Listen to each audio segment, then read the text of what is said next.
E quem comenta esse cenário de alta do petróleo com a gente é o Roberto Ardenghy, ele que é presidente do Instituto Brasileiro de Petróleo, Gás e Biocombustíveis, que já está aqui comigo, né, do IBP. Roberto, muito bom dia para você, meu querido. Bem-vindo aqui à nossa programação. Olá, Débora. Bom dia.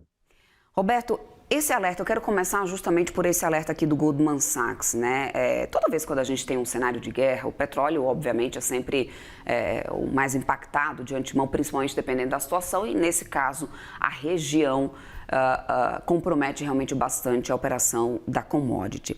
Mas quando a gente fala de um petróleo acima de $100 por mais tempo, o que isso nos revela, né? O que pode sustentar realmente esse cenário que o Goldman Sachs traz agora aqui para a gente? É realmente o risco de guerra prolongado, é a falta de capacidade global de uma resposta para isso, para equilibrar essa questão da oferta nesse momento, é uma restrição de oferta que revela uma dependência maior do que o que a gente imaginava para o que é produzido nessa região. O que pode explicar nesse momento, então, uma perspectiva de petróleo mais alto por mais tempo entrando por 2027? É verdade. O petróleo, nesse patamar de $100, hoje de manhã ele chegou a subir para 119 nessa madrugada, depois ele caiu, agora ele está cerca de $107, mas o mercado mundial está muito volátil. Nós estamos num cenário de escassez, né, Débora? Um cenário porque, de uma hora para outra, uma grande fonte de petróleo, que é o Oriente Médio, que passa ali pelo Estreito de Hormuz, saiu do mercado. Então, evidentemente que esse cenário de escassez, seja momentânea, seja mais prolongada, ela está causando diretamente o aumento nos preços do petróleo. Como eu digo, ninguém está parado esperando as coisas acontecerem. A gente já tem notícias hoje, por exemplo, de movimentações militares de vários países ali no Estreito de Hormuz para conseguir garantir um certo nível de navegabilidade no estreito. Nós temos os países também liberando pouco a pouco seus estoques estratégicos para dar maior liquidez ao mercado de petróleo. Então, essas são medidas. Evidentemente que esse preço do petróleo também vai estimular os países que não compõem ali o Oriente Médio a aumentar sua produção. Então, Estados Unidos, mesmo o Brasil, Guiana, a Noruega, a Nigéria, a Argentina e por aí vai. Todo mundo também vai se apresentar no mercado em maior ou menor tempo. Então, é uma situação ainda muito indefinida, porque, como você falou, não se sabe quanto tempo vai durar esse conflito e em que medida essas fontes alternativas de petróleo elas estarão disponíveis e a que prazo. Mas o que isso aí mostra, acima de tudo, né, Débora, é que o mundo depende muito do petróleo. Então, a gente...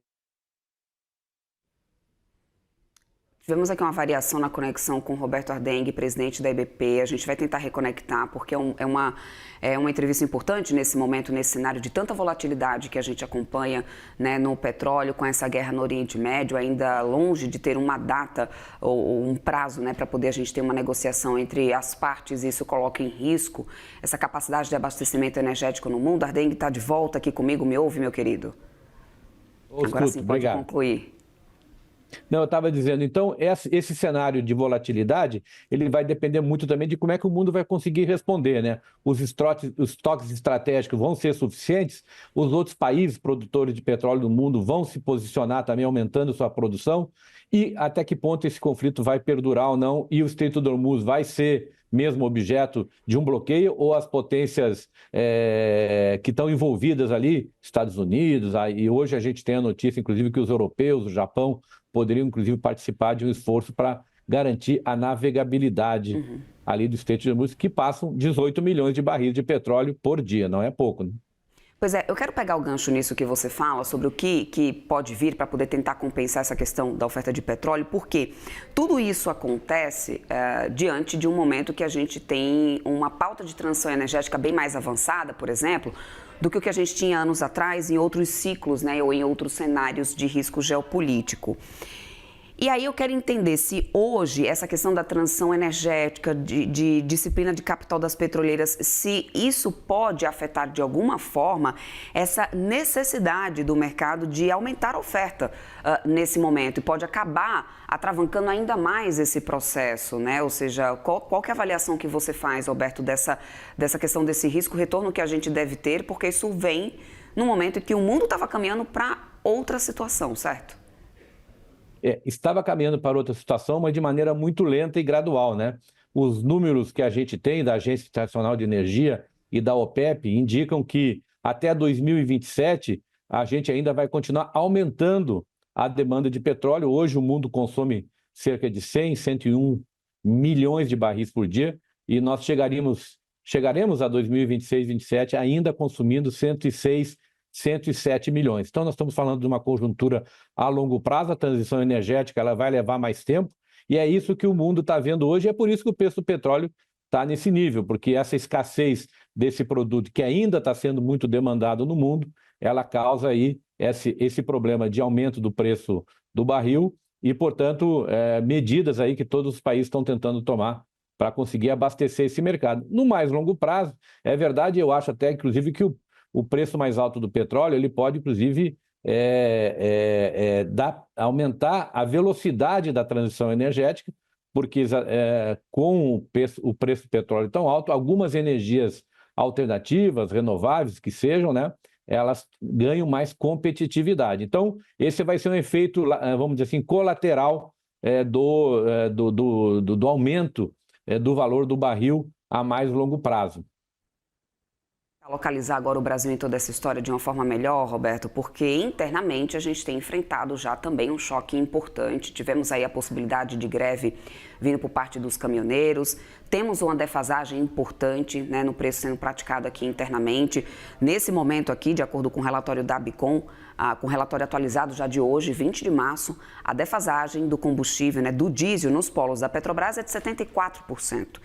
E dos outros polos, a gente tem uma defasagem de 64%, ou seja, é uma defasagem muito importante. Aí a gente tem relatos de aumentos fortes aí, até mesmo em alguns casos já acontecendo de forma bem antecipada, né? Isso é reflexo legítimo na tua visão da cadeia ou há sinais claros, no teu entender, Roberto, de distorções e aumentos abusivos? É um pouco dos dois.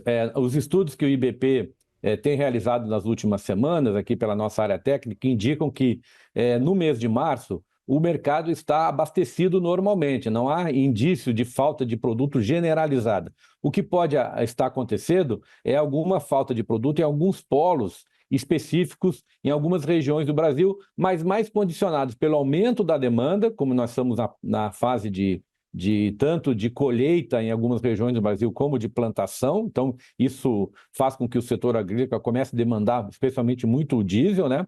Mas não há uma alta generalizada. Então o que a gente vê, claro, é muito nervosismo nesse mercado, né? Evidentemente que os preços dos derivados importados pelo Brasil, gasolina, diesel, querosene de aviação, o GLP, eles vão aumentar, porque os preços vão ser pressionados nas refinarias pelo custo do barril de petróleo, mas a situação hoje para nós é de normalidade. O que tem, claro, é muito nervosismo e muitas vezes as pessoas estão antecipando compras, né? E isso faz com que aquele efeito manada, que a gente conhece bem na economia, ele acabe afetando. Mas o mercado brasileiro está abastecido hoje em todo o território nacional.